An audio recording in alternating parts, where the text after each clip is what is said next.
दोस्तों, अभी अभी की बहुत बड़ी खबर निकलकर आ रही है। बागेश्वर धाम सरकार मतलब धीरेंद्र कृष्ण शास्त्री ने अभी अभी बता दिया कि मोदी हारेगा। ऐसा उन्होंने क्यों कहा? क्या सच में मोदी हारेगा? क्योंकि बागेश्वर धाम सरकार यानी कि धीरेंद्र कृष्ण शास्त्री की हर बात सही होती है।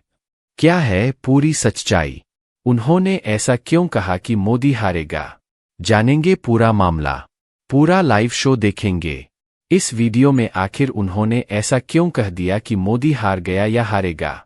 लिए पूरी खबर बिग ब्रेकिंग न्यूज देखते हैं। पूरा शो देखेंगे उन्होंने ऐसा क्यों कहा, चलिए देखते हैं। लेकिन उससे पहले बागेश्वर धाम सरकार की जय जरूर बोले। इसके अलावा कमेंट में बजरंगबली की जय अवश्य लिखे। इसके अलावा है माता लक्ष्मी जो भी आपके इस छोटे से चैनल को सब्सक्राइब करें, उसके घर में अपार धन दौलत रुपया पैसा भर देना हमारी यही मनोकामना है। तो चलिए देख लेते हैं बागेश्वर धाम सरकार ने ऐसा क्यों कहा कि मोदी हारेगा। बागेश्वर धाम सरकार के पीठाश्वर पंडित धीरेंद्र आज राजस्थान के एक दिवसीय दौरे पर है। इस दौरान उन्होंने लोकसभा चुनाव से पहले जोधपुर में बढ़ा दिया है। उन्होंने कहा कि राजनीति से धर्म नहीं चलता, बल्कि धर्म से राजनीति चलती है। इसके साथ ही उन्होंने मीडिया के अन्य सवालों के जवाब भी दिए। बागेश्वर धाम के पीठाधीश्वर पंडित धीरेंद्र कृष्ण शास्त्री राजस्थान के एक दिवसीय दौरे पर है। इस दौरान वह जोधपुर पहुंचे, जहां लोकसभा चुनाव से पहले बड़ा बयान दे दिया। उन्होंने कहा कि राजनीति से धर्म नहीं चलता, बल्कि धर्म से राजनीति चलती है। इसके साथ ही उन्होंने मीडिया के अन्य सवालों के जवाब भी दिए। बागेश्वर धाम के महंत पंडित धीरेंद्र कृष्ण शास्त्री पहली बार बाड़मेर जा रहे हैं। सोमवार को होने वाले बाड़मेर में हिंदू नव वर्ष से जुड़ा कार्यक्रम है, जिसकी तैयारियां लगभग पूरी हो गई है। मुख्यमंत्री भजन लाल शर्मा और केंद्रीय मंत्री कैलाश चौधरी बाबा बागेश्वर दरबार के साथ मंच साझा करेंगे। उनके बाड़मेर दौरे को लेकर बाबा बागेश्वर के समर्थकों में जबरदस्त खुशी है। इस दौरान जब धीरेंद्र शास्त्री जोधपुर पहुंचे तो उन्होंने मीडिया से बातचीत की। जोधपुर की पर्ची पर क्या कहा? पंडित धीरेंद्र शास्त्री ने कहा कि फिलहाल आचार संहिता चल रही है, बाद में आएंगे तो कथा भी सुनाएंगे। साथ ही उन्होंने जोधपुर की पर्ची को लेकर कहा कि भारत आगे बढ़ रहा है, जोधपुर में भी जय जय होने वाली है।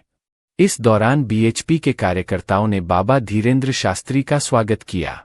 वो आज बाड़मेर में होने वाले कार्यक्रम में शामिल होने जा रहे हैं। राजनीति से नहीं चलता धर्म। पंडित धीरेंद्र शास्त्री ने कहा कि हिंदुओं में एकता के लिए बार बार राजस्थान आ रहे हैं। उन्होंने कहा कि धर्म से राजनीति चलती है, राजनीति से धर्म नहीं चलता। उन्होंने लोगों के हिंदू धर्म में शामिल होने को लेकर कहा कि जो आ रहे हैं वो वैश्विक संस्कृति से जुड़ रहे हैं। जो हिंदू धर्म में नहीं आ रहे हैं वह मानव कल्याण के लिए घातक है। राम मंदिर बनने के सवाल पर उन्होंने कहा कृष्ण लला हम आएंगे, माखन मिश्री खाएंगे। बहुत ही जल्द ठाकुर जी भी विराजमान होने वाले हैं। बागेश्वर धाम के धीरेंद्र शास्त्री ने कहा कि जातिगत भेदभाव को अलग करके हम सभी हिंदुस्तानी हैं। हिंदुस्तान का मतलब होता है हिंदुओं का स्थान। बागेश्वर धाम के प्रमुख धीरेंद्र शास्त्री किसी न किसी वजह से सुर्खियों में बने हुए हैं। अपने बयानों की वजह से चर्चा में रहने वाले धीरेंद्र कृष्ण शास्त्री ने एक बार फिर दावा किया है कि भारत जल्द ही हिंदू राष्ट्र होगा। उन्होंने कहा कि विदेशी भी भारत को एक ऐसे देश के रूप में देखना चाहते हैं जहां हिंदुत्व का नाम गर्व से लिया जा सके।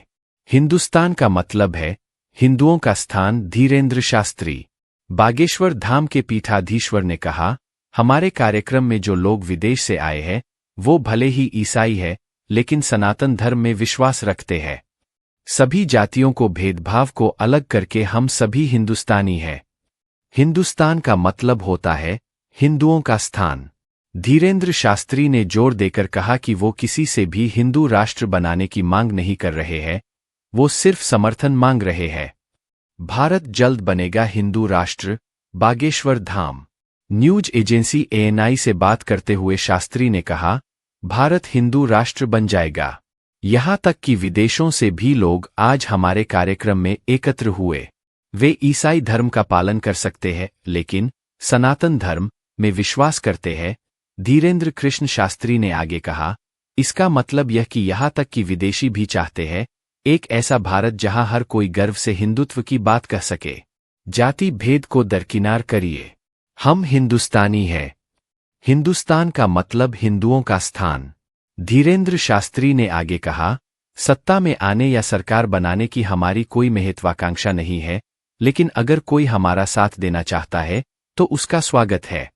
हम सभी हिंदुओं से हमारा समर्थन करने का आह्वान कर रहे हैं। भारत बहुत जल्द एक हिंदू राष्ट्र बन जाएगा। सनातनियों को एकजुट होने की जरूरत। धीरेंद्र कृष्ण शास्त्री। इससे पहले भी धीरेंद्र कृष्ण शास्त्री ने हिंदू राष्ट्र को लेकर कई बार बयान दिया है। शास्त्री ने कहा कि हम सरकार से कोई मांग नहीं कर रहे हैं। उन्होंने कहा, एक लॉबी है जो कि सनातनियों को टारगेट करती है। बागेश्वर धाम से संदेश गया है कि सनातनियों को एकजुट होने की जरूरत है। जिसका खून साफ है वह हिंदू राष्ट्र की बात करेगा। जिसके खून में दिक्कत होगी वही इसका विरोध करेगा। इससे पहले न्यूज चैनल आज तक से बातचीत के दौरान बागेश्वर धाम के महंत धीरेंद्र कृष्ण शास्त्री ने कहा था कि भारत हिंदू राष्ट्र है। भारत हिंदू राष्ट्र था और हिंदू राष्ट्र रहेगा, बस घोषणा की आवश्यकता है। उन्होंने कहा था कि इसके बीच एक छोटी सी लाइन है, उस लाइन को पार करने के लिए ही मैंने आवाज बुलंद की है। बागेश्वर बाबा ने कहा कितनी अद्भुत बात है कि आप इस हरिहर तीर्थ में भगवान परशुराम, भारत माता, निषादराज, सबरीमाला का दर्शन एक साथ कर सकते हैं। ऐसा संयोग हमारा मानना है कि ये हिंदू राष्ट्र की कल्पना का ही एक अध्याय है। बागेश्वर धाम के पंडित धीरेंद्र कृष्ण शास्त्री का कटनी के हरिहर तीर्थ धाम से हिंदू राष्ट्र को लेकर बड़ा बयान सामने आया है। यहां बोलते हुए बागेश्वर बाबा ने कहा कितनी अद्भुत बात है कि आप इस हरिहर तीर्थ में भगवान परशुराम, भारत माता, निषादराज, सबरीमाला का दर्शन एक साथ कर सकते हैं।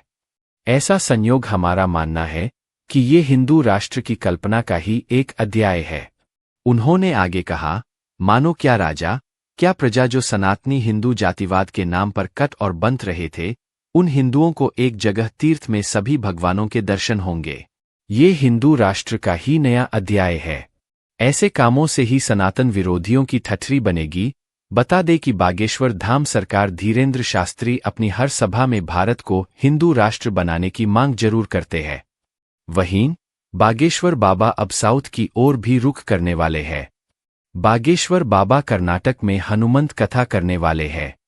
इस बीच बेंगलुरु में बाबा की कथा से पहले ही उनको चुनौतियां भी मिलनी शुरू हो गई है। बेंगलुरु में एक प्रोफेसर नरेंद्र नायक ने बाबा की परीक्षा लेने की चुनौती दी है, ठीक उसी तरह जैसी उन्हें नागपुर में मिली। परीक्षा लेने वाले ने उन्हें 10 लाख का इनाम देने का ऐलान किया है।